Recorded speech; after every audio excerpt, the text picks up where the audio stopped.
pagkausap ko yung mga tulpo, wala silang planong tumakbong presidente. Kahit sino sa kanila.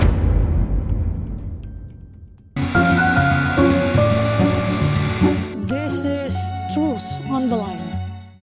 Ang sinasabi ng mga tao, dahil nga ang nasisisi si Bongbong Marcos, siyempre ikaw ang presidente, hindi sila John Vic o sila Matipag sisisihin. Siyempre ikaw. Lalo na nagsalita siya nung gabi, Correct. hindi ko pinapa-arresto kasi ano ba naman niya? Nagumpisa yung araw, ina-arresto pagdating ng gabi. Hindi ko pinapa-arresto si Senator Pwede namang Bato. sinabi yun in a different way. Oo. Di ba? Anong impact nun sa kanyang, he's looking for someone he can endorse to succeed him, no? I mean, existential to for the Marcoses. Anong impact na itong mga nangyayari ngayon? On top of the fuel crisis, on top of runaway inflation, anong impact nun sa endorsement power ng Marcos? Dalawa lang naman ang pwede niyang endorse na capable na talunin si Sara. No? Tulpo at saka Leni Robredo. For now, yun lang naman yung parang in all the surveys, ito Hindi yung, si John Vic. ito yung viable, no? Kaya nga si Announce John na Vic, kaya nga si John Vic nagsabi na babalik na lang siya sa Cavite, di ba? Alam din naman yung numbers niya, di ba? Yun yung kaya or tatakbo siyang senador, no? Pero sabi niya, mas gusto niya kasi maging governor. Mas kontrolado mo yung sitwasyon. Yeah. Mas hindi ka nung karami bumabati ko sa'yo. No, wala kang kaaway na Trillanes sa Cavite, di ba? So, natawa ko doon sa exchanges nila. No? Oo nga. Never a dull moment. Ay, nako. Unfortunately for us. Oo. So, yun wala naman siyang strong candidate mula sa kanyang immediate community, sa kanyang partido, sa kanyang alliance. Kaya, dalawa lang ang pwede niyang pagpilian. Pero for now, malinaw naman pagkausap ko yung mga tulpo, wala silang planong tumakbong presidente. No? Kahit sino sa kanila. Perhaps yung isa ay open sa vice presidency. No?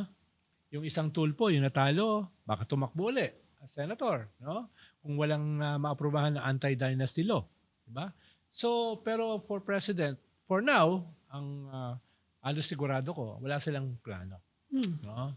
Hindi kaya magkaroon siya ng parang kay GMA noon, Gloria Macapagal-Arroyo, naging kiss of death yung endorsement niya actually. Sa mga nangyayari ngayon. Kung hindi masalvage ng presidente yung kanyang image, huwag na siya mag-endorse publicly. Diba? Tumulong na lang siya sa kanyang mga iba't ibang paraan, invisible. No? Invisible.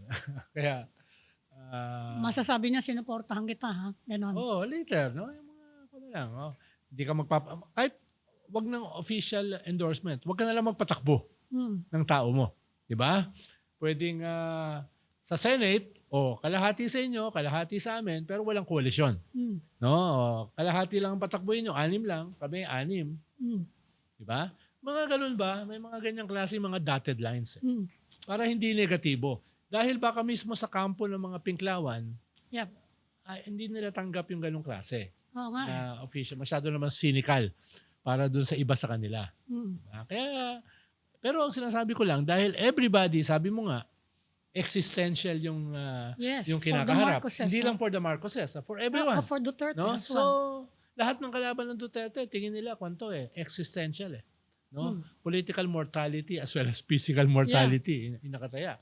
So, tingin ko ay kahit walang official na usapan, walang official na koalisyon, walang official na arrangement, ay medyo hindi naman sila ganun kabobo para magpatakbo ng marami. No?